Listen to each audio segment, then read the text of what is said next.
Daniel capítulo 6. Espero que você nesse tempo esteja admirando a beleza, se alegrando nas verdades que temos aprendido no livro do profeta Daniel. Eu oro, espero que a igreja, à medida que o tempo passa, esteja cada vez mais conhecendo a palavra de Deus, manuseando melhor a palavra de Deus, encontrando uma resposta específica para cada situação da nossa vida, uma orientação à medida que a gente conhece toda a vontade de Deus revelada na sua palavra. E hoje nós iremos aprender do Senhor, do Deus que fala, do Deus que cuida, que pastoreia as nossas vidas, nos falando por meio de Daniel capítulo 6. Diz assim a palavra do nosso Deus. Dario decidiu constituir 120 sátrapas para que administrassem todo o seu reino. Sobre eles colocou 3 presidentes, dos quais Daniel era um, aos quais esses sátrapas deveriam prestar contas para que o rei não tivesse nenhum prejuízo. Então, o mesmo Daniel se destacou entre os demais presidentes e sátrapas, porque nele havia um espírito excelente. O rei até pensava em colocá-lo sobre todo o reino. Então os presidentes e os sátrapas começaram a procurar um pretexto relacionado com a administração do reino para poderem acusar Daniel. Mas não conseguiram encontrar esse pretexto, nem culpa alguma, porque ele era fiel e não se achava nele nenhum erro nem culpa. Então esses homens disseram: nunca acharemos um pretexto para acusar esse Daniel, a menos que procuremos algo relacionado com a lei do Deus que ele adora. Então esses presidentes e sátrapas foram juntos falar com o rei e disseram: que o rei viva eternamente. Todos os presidentes do reino, os prefeitos e sátrapas, conselheiros e governadores concordaram em que o rei baixe um decreto e sancione um interdito, ordenando que todo aquele que nos próximos 30 dias fizer um pedido a qualquer Deus ou a qualquer homem, e não ao Senhor, ó rei, seja jogado na cova dos leões. Portanto, ó rei, sancione o interdito e assine o documento, para que não seja mudado, segundo a lei dos medos e dos persas, que não pode ser revogada. E assim, o rei Dario assinou o documento e o interdito. Quando Daniel soube que o documento tinha sido assinado, voltou para casa. Em seu quarto, no andar de cima, as janelas abriam para o lado de Jerusalém. 3 vezes por dia ele se punha de joelhos, orava e dava graças diante do seu Deus, como era o seu costume. Então aqueles homens foram juntos até a casa de Daniel e o encontraram orando e fazendo súplicas diante do seu Deus. Depois se apresentaram ao rei para falar a respeito do interdito real. Perguntaram ao rei: não é verdade que o Senhor assinou o interdito ordenando, no espaço de 30 dias, que todo homem que fizesse um pedido a qualquer Deus ou a qualquer homem, e não ao Senhor, ó rei, fosse jogado na cova dos leões? O rei respondeu: sim, o interdito está em vigor, segundo a lei dos medos e dos persas, que não pode ser revogada. Então eles disseram ao rei: esse Daniel, que é dos exilados de Judá, faz pouco caso do Senhor, ó rei, e do interdito que o Senhor assinou. 3 vezes por dia ele faz a sua oração. Ao ouvir isso, o rei ficou muito triste e decidiu livrar Daniel até o pôr do sol, se empenhou por salvá-lo. Então aqueles homens foram juntos até o rei e lhe disseram: lembre-se, ó rei, que há uma lei dos medos e dos persas, que nenhum interdito ou decreto que o rei sancionou pode ser mudado. Então o rei ordenou que trouxessem Daniel e o jogassem na cova dos leões. O rei disse a Daniel: o seu Deus, a quem você serve continuamente, que o livre. Foi trazida uma pedra, e ela foi colocada sobre a boca da cova. O rei selou a pedra com o seu próprio anel, e com o anel dos homens importantes do reino, para que nada se mudasse a respeito de Daniel. Então o rei se dirigiu para o seu palácio, passou a noite em jejum e não deixou trazer à sua presença instrumentos de música, e o sono fugiu dele. Pela manhã, ao romper o dia, o rei se levantou e foi depressa à cova dos leões. Ao se aproximar da cova, chamou Daniel com voz triste. O rei disse a Daniel: Daniel, servo do Deus vivo, será que o seu Deus, a quem você serve continuamente, conseguiu livrá-lo dos leões? Daniel respondeu: que o rei viva eternamente. O meu Deus enviou o seu anjo e fechou a boca dos leões para que não me fizessem mal algum, porque fui considerado inocente diante dele. E também não cometi nenhum delito contra o Senhor, ó rei. Então o rei, com muita alegria, mandou que tirassem Daniel da cova. Assim, Daniel foi tirado da cova, e não se achou nele ferimento algum, porque havia confiado em seu Deus. O rei deu uma ordem, e foram trazidos aqueles homens que tinham acusado Daniel. Foram jogados na cova dos leões, eles, os seus filhos, as suas mulheres. Ainda não tinham chegado ao fundo da cova, e já os leões se apoderaram deles e lhes esmigalharam todos os ossos. Então o rei Dario escreveu às pessoas de todos os povos, nações, línguas que habitam em toda a terra: que a paz lhes seja multiplicada. Faça um decreto pelo qual em todo o domínio do meu reino todos tremam e temam diante do Deus de Daniel, porque ele é o Deus vivo e que permanece para sempre. O seu reino não será destruído e o seu domínio não terá fim. Ele livra, salva e faz sinais e maravilhas no céu e na terra.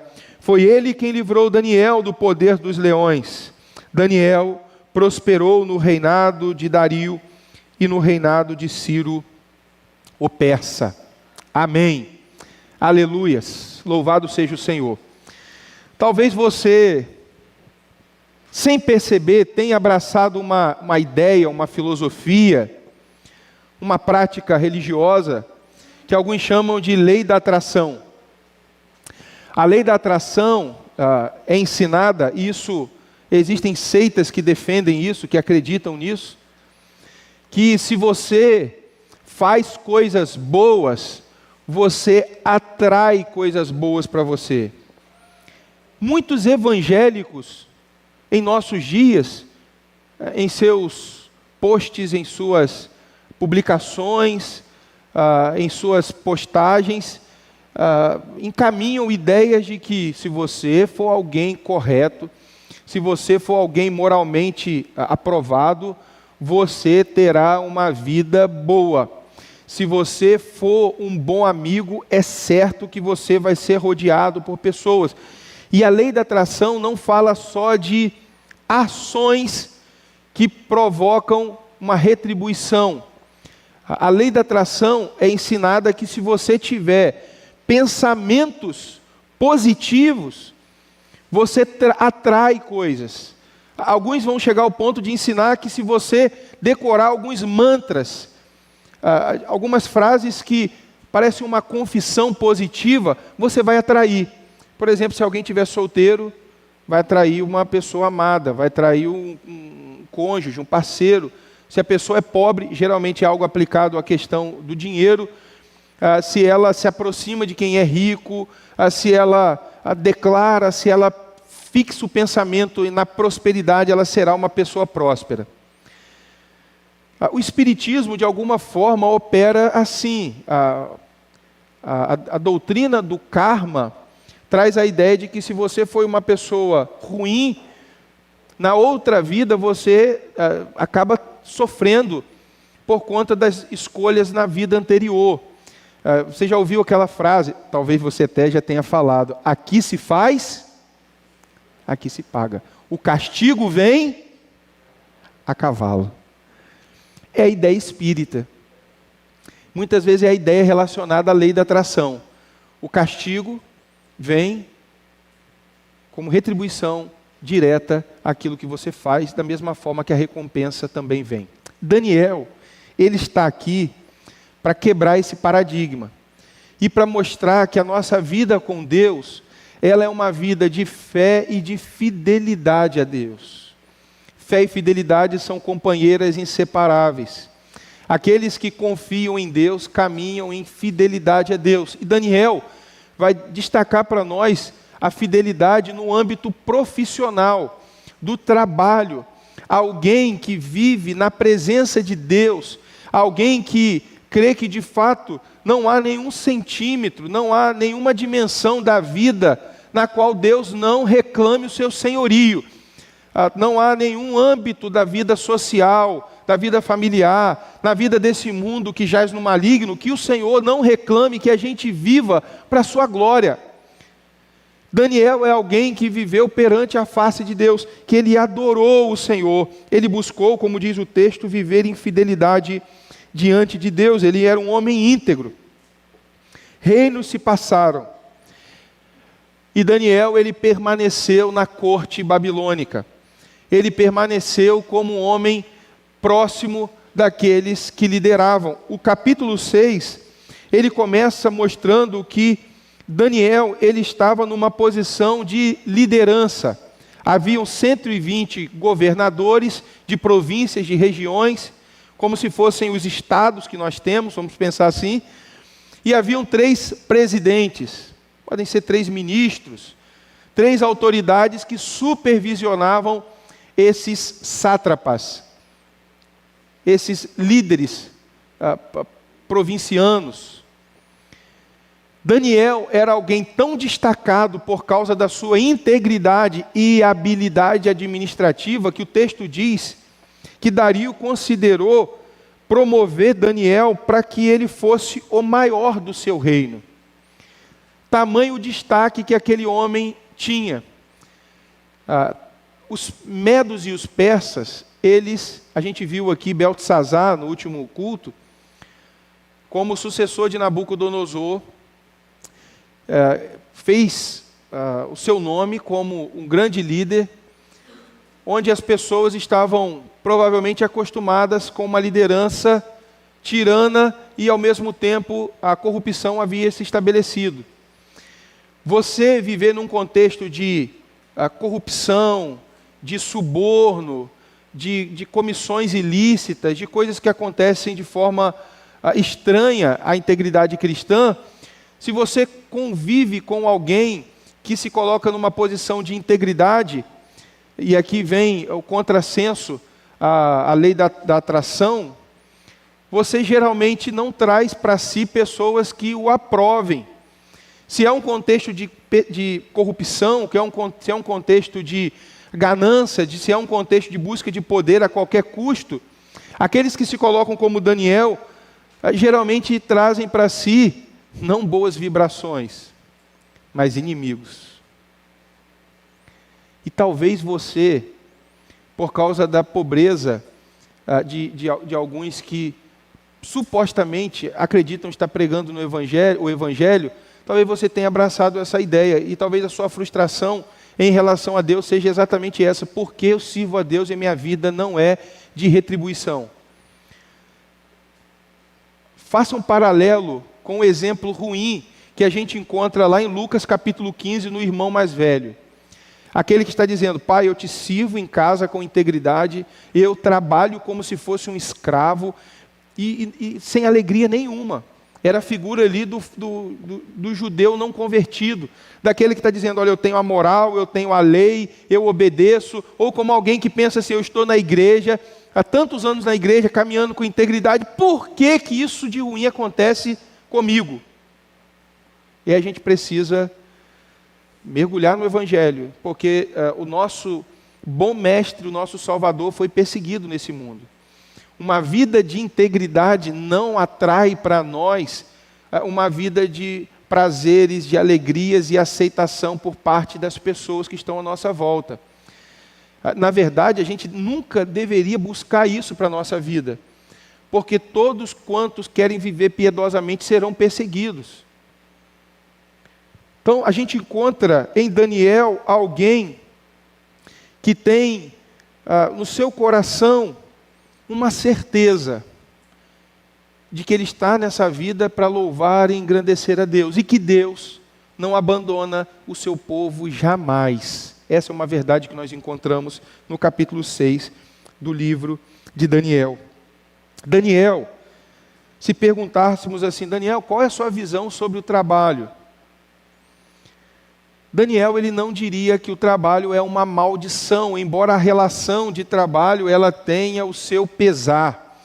Por causa do pecado existe opressão, por causa do pecado existe a ganância de alguns querendo enriquecer de forma ilícita sobre o trabalho opressivo de outros. Aqueles que não recebem aquilo que deveriam receber. Nós lemos aqui Tiago, quando Tiago denuncia os ricos que não pagavam, que não cuidavam daqueles que precisavam do salário, do pagamento diário para sobreviver.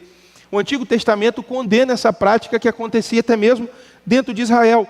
Mas ainda assim, para Tiago, o trabalho é visto porque ele olha para a vida com os óculos das Escrituras como uma bênção de Deus. Deus havia ordenado antes do pecado, Gênesis 1, verso 26 ao verso 31, que Adão e Eva cultivassem e guardassem o jardim. Então o pecado, na relação do trabalho, ele é consequente da desobediência de Adão e Eva. Não que Deus tenha estabelecido o trabalho como algo ruim por si só. Trabalhar, então, aos olhos de Deus é uma bênção. E nós cremos que por Deus ter estabelecido o trabalho antes do pecado, nós cremos também que no céu nós iremos cear. Apocalipse 19 fala das bodas do Cordeiro. Alguém vai preparar bodas, alguém vai precisar preparar a mesa. Vai ter trabalho no céu. O céu, da mesma forma que para o cristão a vida aqui não é entediante, o céu também não será entediante. Será que nós vamos ficar numa rede, olhando para o Senhor, desanimados, desencorajados, aquilo assim, eternamente a mesma coisa? A nossa vida aqui é de forma cotidiana a mesma coisa. A gente não continua aprendendo de Deus continuamente, sequencialmente, progressivamente. Então nós podemos olhar para o trabalho como algo positivo, abençoador. Era um reino marcado pela corrupção, mas Daniel era íntegro. Daniel entendia que ele precisava ser sal da terra e luz do mundo. Então o Senhor, ele corrige a nossa rota, a nossa expectativa na nossa relação com Ele. A verdadeira conversão muda esse eixo. A gente vai para o trabalho com essa grande tensão no nosso coração. Senhor, eu quero te honrar, mas eu sei que lá é difícil. É difícil por várias razões. É um local hostil à minha fé, as relações são tensas, mas é ali que o Senhor me plantou para ser uma bênção.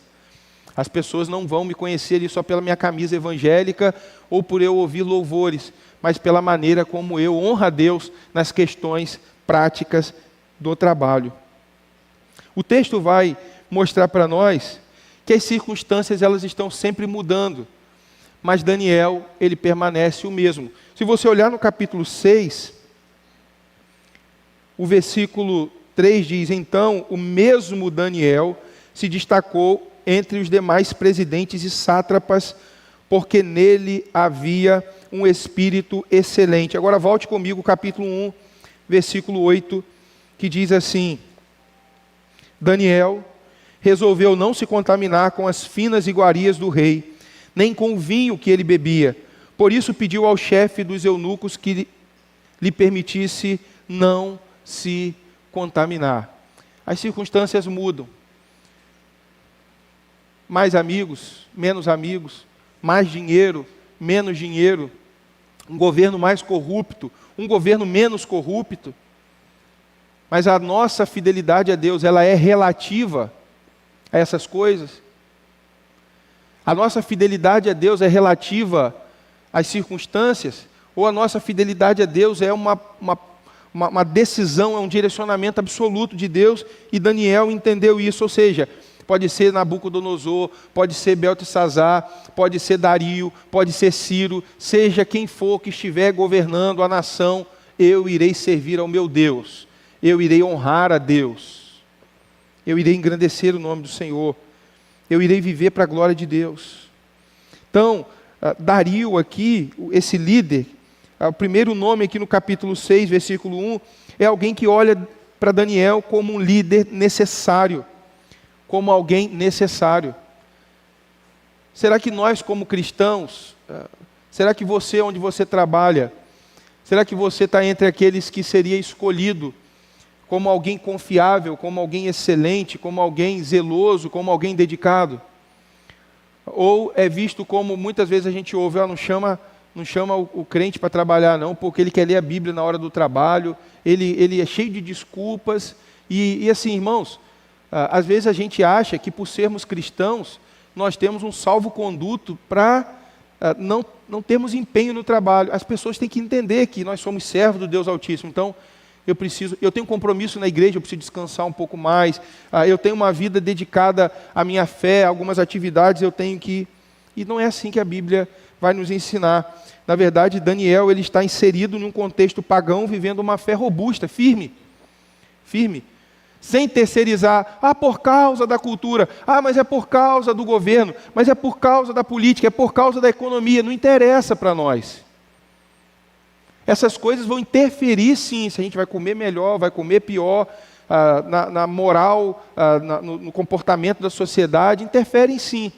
Mas nunca podem ser um fator motivador para obedecermos a Deus, para honrarmos a Deus, para glorificarmos o nome do Senhor. Daniel é alguém que tem uma honestidade indiscutível.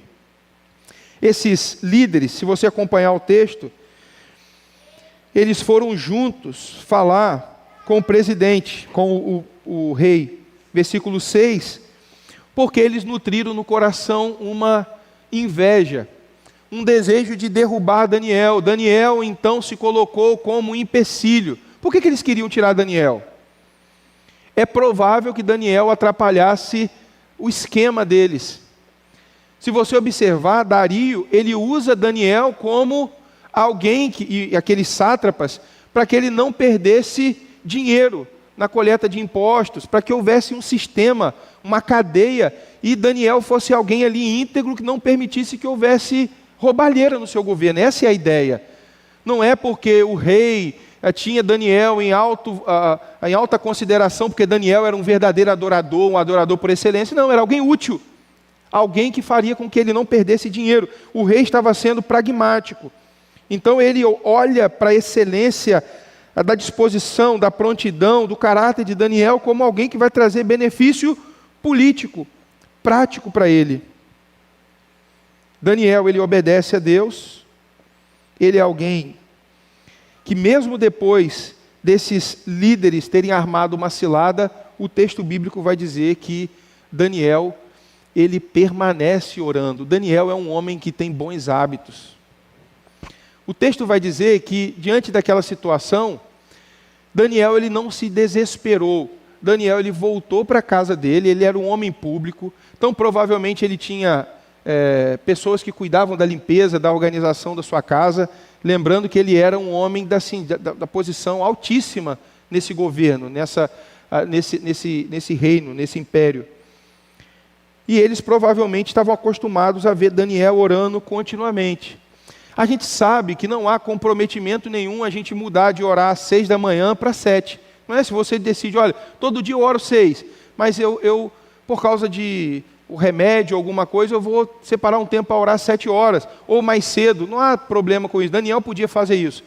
Mas Daniel entendia que se ele mudasse a sua rotina de oração depois do decreto do rei, ele estaria comprometendo o seu testemunho.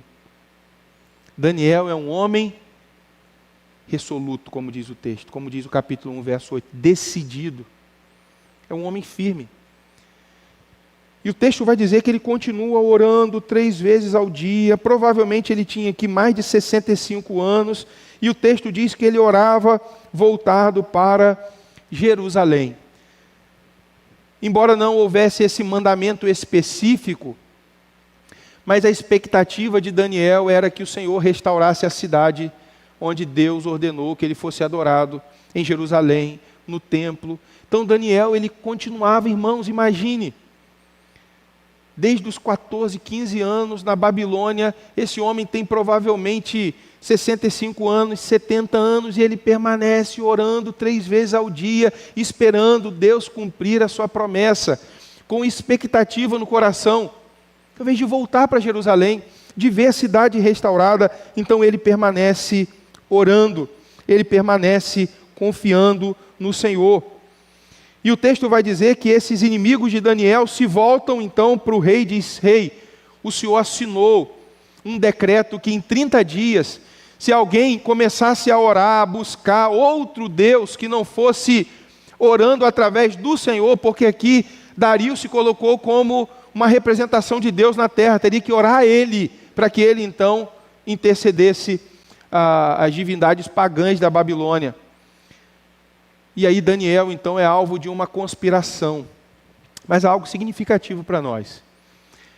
Esses sátrapas, eles foram até o rei e disseram ao rei: rei, todos nós, todos os líderes, entendemos que é necessário fazer esse decreto. Ele deveria ter perguntado: e cadê Daniel?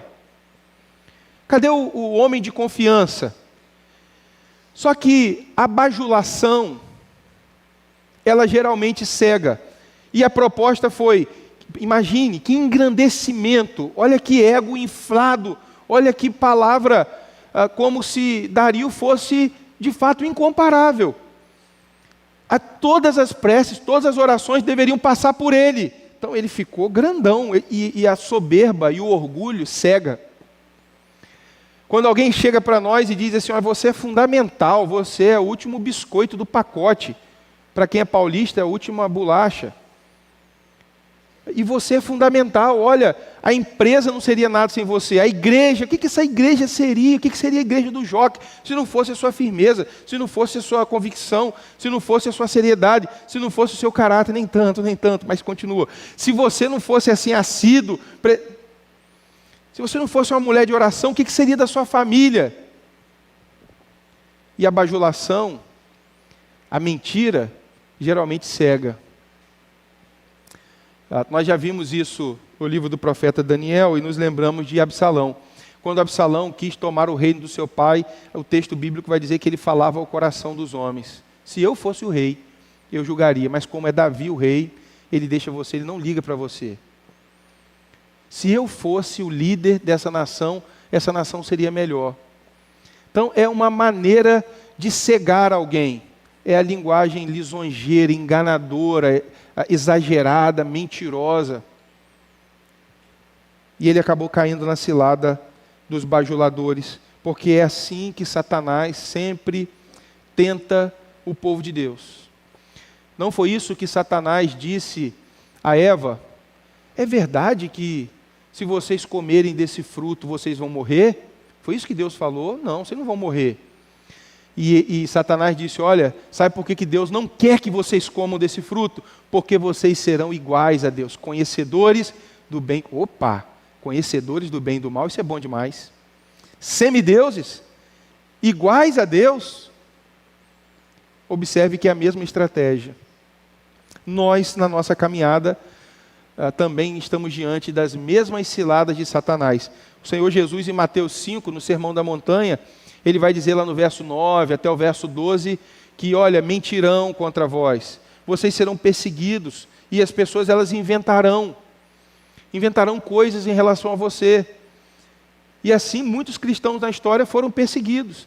Você sabe que em Roma, muitos cristãos, por causa da mesa do Senhor, por causa da ceia, eles foram tratados como canibais, porque eles comiam a carne e o sangue. Cristãos foram acusados de canibalismo. Então, isso acontece e continua acontecendo na história da igreja, mas Daniel, ele associa fidelidade à fé, fé à fidelidade. Mas acompanhe comigo, que Daniel permanece orando, permanece buscando o Senhor, ele não recua, ele não volta atrás, ele continua buscando a Deus, ele continua clamando o Senhor, porque ele sabe que ceder ao apelo do mundo pode significar o início de uma série de erros. Não, eu só vou mudar minha vida de oração. Você já observou que talvez hoje você se encontre numa realidade de prontidão para a vida cristã, para a obediência a Deus, muito diferente de muitos anos, você começou a nutrir no coração algum pecado, alguma desconfiança. Eu não preciso estudar tanto a Bíblia, eu não preciso, para ter uma vida de generosidade, estar perto dos cristãos, e aí você vai declinando. Esse negócio de orar direto, isso é fanatismo, isso daí, orar todo dia. Não, tem que ter equilíbrio. Um pouquinho para mim, um pouquinho para Deus, um pouquinho para Deus, um pouquinho para mim. E aí, de repente, você que tinha palavra, que tinha oração, que tinha comunhão, que tinha serviço, hoje não tem nada. Hoje não tem nada. As mãos estão vazias. Porque começaram a ceder com pequenas mudanças. Um pecadinho hoje, um pecadinho amanhã, e depois uma avalanche de destruição no relacionamento com Deus. Daniel, ele é zeloso com a sua fé.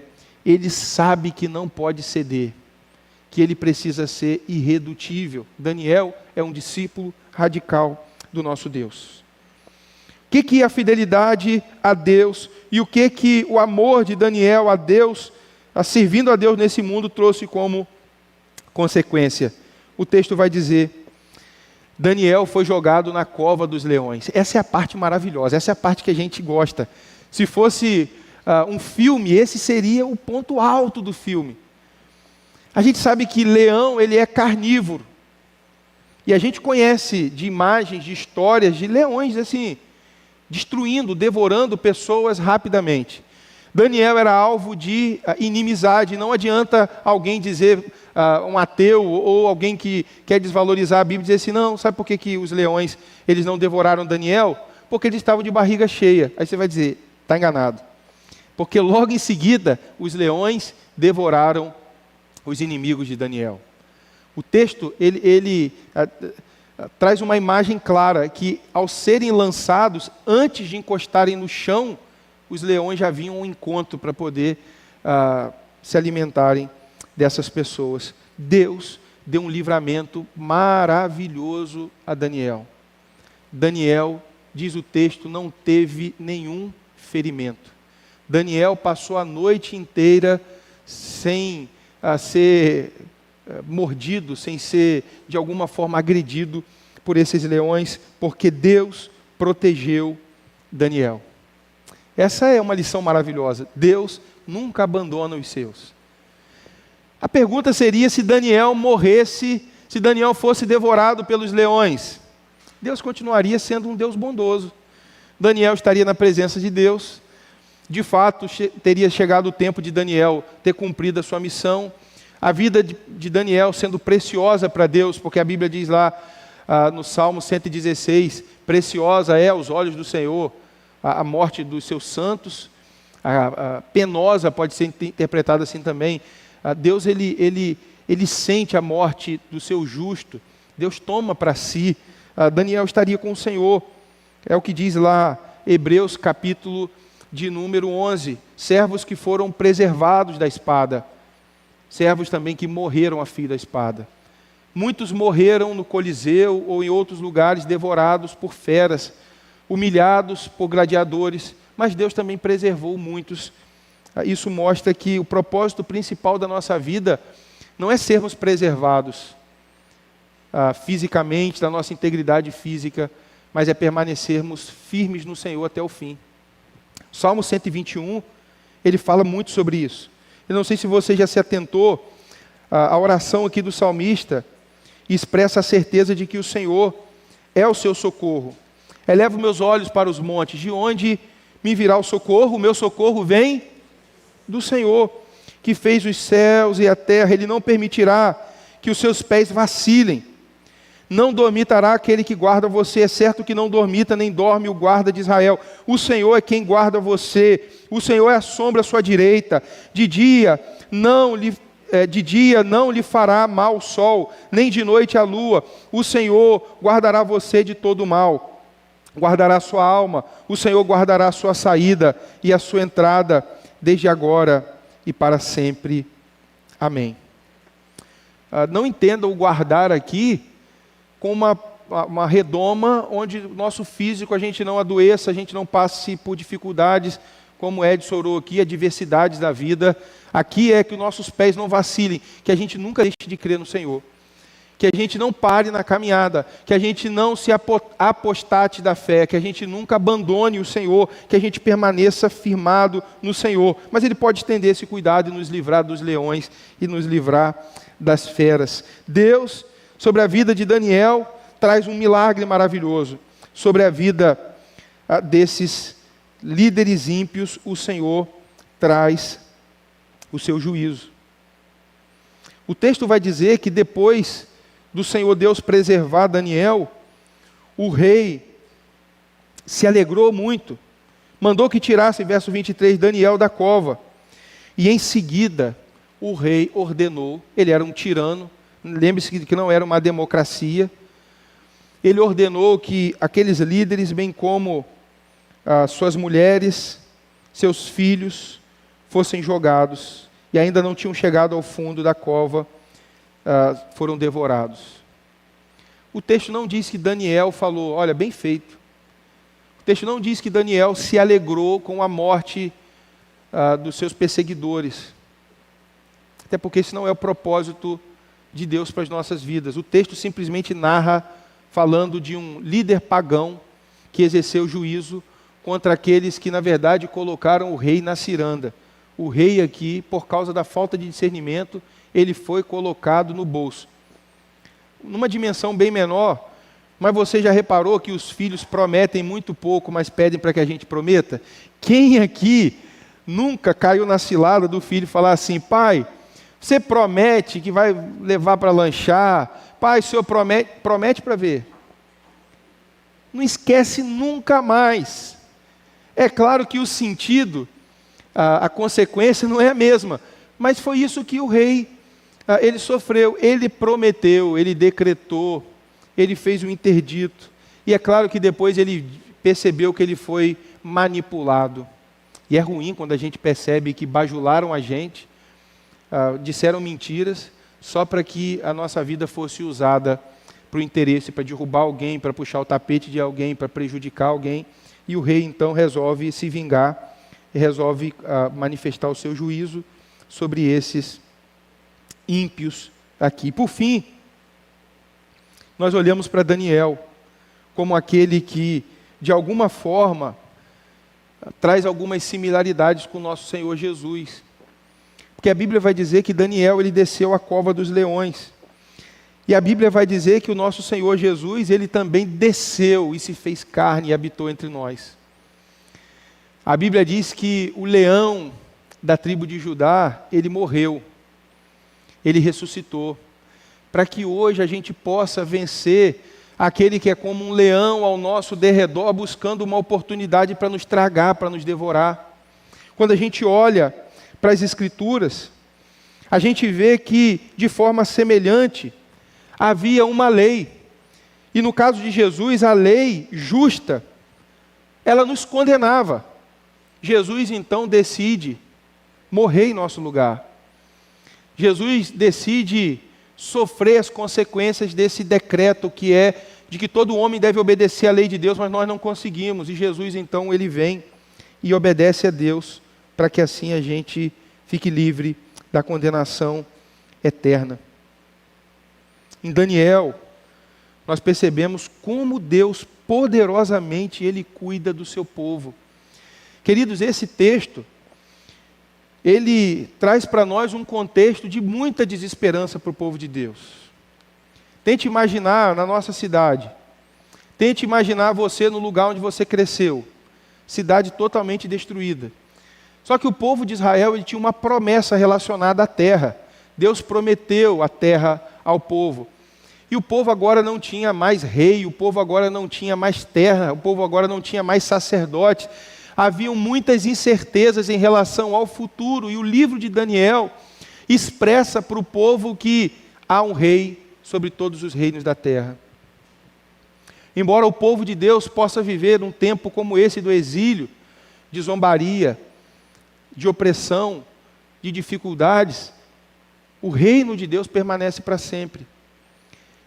Da mesma forma que os babilônicos passaram, os medo-persas passaram, o reino de Alexandre depois passaria, depois Roma passaria, mas o reino de Deus permanece para sempre. Por isso, claramente um rei pagão, ele faz um decreto. Ele é tão pagão que ele acha que as pessoas vão se converter por persuasão, por um decreto. Que elas creiam no Senhor, que elas tremam e temam. Sabe aquele pai que diz para o filho, a partir de hoje você vai ser crente? É desconhecer da obra do Espírito, de uma transformação genuína do Deus que tira coração incrédulo e dá um coração novo. Mas ele declara, porque ele, verso 26, porque ele é o Deus vivo e que permanece para sempre, o seu reino não será destruído. Imagina um judeu nesse tempo ouvindo isso. O reino de Deus não será destruído. E o seu domínio não terá fim. Mas nós não temos rei mais, não temos mais sacerdote, não temos mais os levitas aqui ministrando. Ele livra, salva e faz sinais e maravilhas no céu e na terra. Foi ele quem livrou Daniel do poder dos leões. Deus intervém e governa sobre ditaduras, sobre governos totalitários, sobre líderes maus e cruéis. Deus preserva o seu povo. Queridos, que a gente possa se alegrar em Deus. Mas que a gente possa refletir sobre se a nossa fé em Deus, que entregou seu Filho Jesus, ela tem passado em algum sentido por uma experiência, por um testemunho semelhante ao de Daniel. Se a nossa confiança em Deus é só uma confiança interesseira, na verdade não é fé salvadora. Na verdade não é fé de que Deus nos resgatou e que agora devemos viver para a glória dele. É simplesmente uma postura pagã dentro da igreja. É uma expectativa de que Deus me dê vida boa, me preserve, me guarde, me livre. Mas de segunda para frente, não há nenhum comprometimento, nenhuma fidelidade com Deus. Nós devemos esperar grandes coisas de Deus. Mas nós devemos pedir a Deus que dispõe o nosso coração para vivermos e fazermos grandes coisas para Deus. Talvez Daniel não tivesse a convicção de que ele estava fazendo grandes coisas. Ele não era um megalomaníaco, ele não era um triunfalista. Ele estava vivendo, cuidando da sua vida, honrando a Deus com a sua vida, testemunhando. Mas olha como Deus usou a vida de Daniel como um testemunho de fé para a gente hoje. Para dizer, olha, é assim que nós devemos caminhar. Talvez o trabalho não seja o melhor, talvez a equipe não seja a melhor, talvez você não esteja vivendo aquilo que você gostaria, tenha idealizado, ou alguém às vezes até decretou, profetizou sobre a sua vida. Mas o ponto não é a circunstância, o ponto somos nós, é a nossa disposição de honrar a Deus onde estamos vivendo.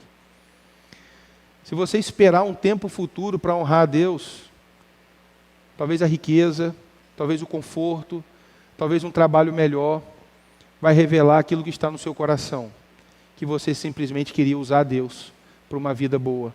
Na verdade, Deus, Ele nos usa e quer que a nossa vida seja um instrumento para o testemunho e para a glória dEle, hoje e para todo sempre.